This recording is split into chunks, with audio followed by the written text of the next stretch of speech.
What is up, ladies and gentlemen? Welcome back to a brand new video. Today we're taking a look at the PW5 A3, or as most people like to call it, the MP5. You'll like this gun really early in the game, and honestly, the first time I used it, I was shocked by how low the recoil was. This thing is an absolute laser beam. Maybe only the SL9 has less recoil. That's when I realized this weapon has a huge potential with the right setup. And after lots of testing, I found the builds that really make it shine.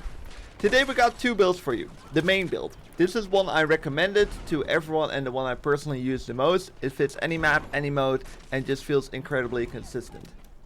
And the second build, which is even more of a laser beam, focused entirely on having the least recoil possible. If you love super stable, low recoil setups, you'll want to try that one.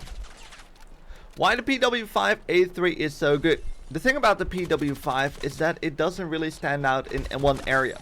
But that's actually what makes it so good. It's just solid across the board. It's got barely any recoil, a quick reload speed, good damage output, and surprisingly strong hipfire. All that makes it one of the most versatile SMGs in Battlefield 6. You can run it on any map, in any mode, and it will perform well. You can play aggressive with it, but you'll be surprised at how easily you can take down players at mid-range too. Of course, like most weapons, it does have some bullet spread, so once you're past 40 meters, definitely start tap firing to stay accurate. Now, how to play the PW5? Well, this gun is super versatile. It's not the fastest killer in the game. You can lose gunfights up to close to high rate of fire carbines and assault rifles, so you've got to play it a bit smart.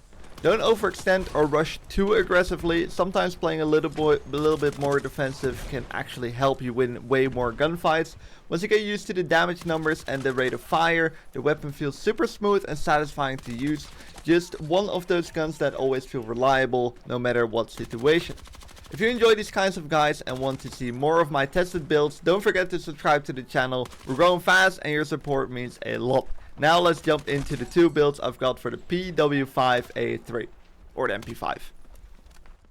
So here we got it, the first build of the PW5 A3. This is the one I can recommend to everyone. It does require a 40 round extended mag, which you do unlock a little bit later on. Just wanted to let you guys know. The other build, I think you can use it a bit sooner.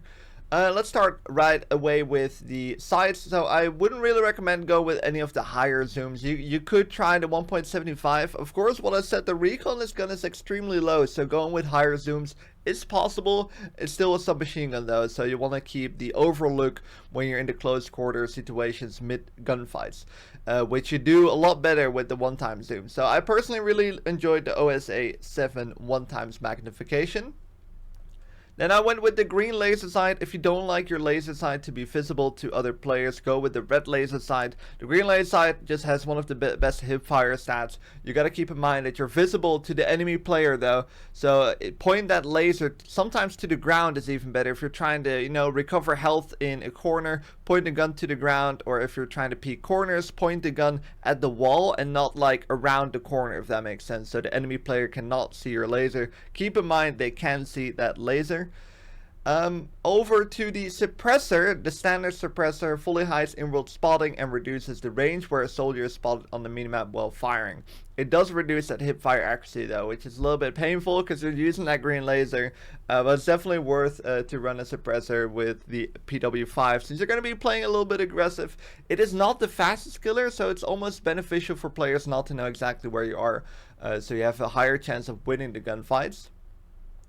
Then I went with the extended barrel, improving the projectile velocity. The reason why I did so is because the weapon has low recoil, so you're actually able to take out players from longer range.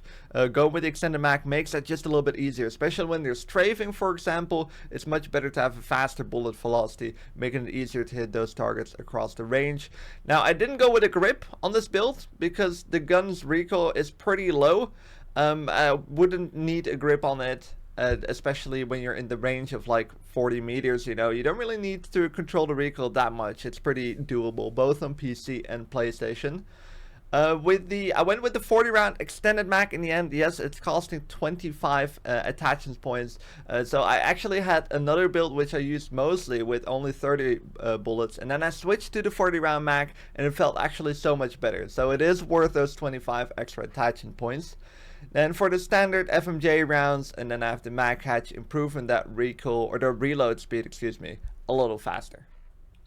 So here we have the other build. Nothing much has changed. However, we got the green laser sight. We still have the same sights. Can definitely still recommend higher zooms. We got the mag catch and the standard rounds. Now here are the changes. I went with the 30 round fast mag on this one, which is great as well, which leads you over to some points. So we changed the barrel. We went to the basic barrel here. And then we got the vertical grip here. The vertical moderately reduces recoil at the cost of aim down sight accuracy while moving, which really means you don't want to strafe with this gun anymore, especially for the longer ranges. Within close range, you can still strafe fine, no problem at all, because at close range, the bloom or the accuracy spread, whatever you want to call it, is not affected that much. You will still hit most of your shots. So the rib vertical definitely reduces the recoil even more if you want to try it out. Definitely more of a beamy weapon, which could actually work really well with a higher zoom magnification. I really personally like the ROM 1.75 times zooms. One of the 2 times zooms could work great on this gun as well. If you like using scopes on your submachine guns, you can definitely try that on this one. The suppressor is still the same, by the way, just had to show that. So there you go, those are the 2 builds. Hope you guys enjoyed. Hopefully this was useful. Be sure to subscribe to the channel if you haven't yet. And I hope to see you guys in the next video.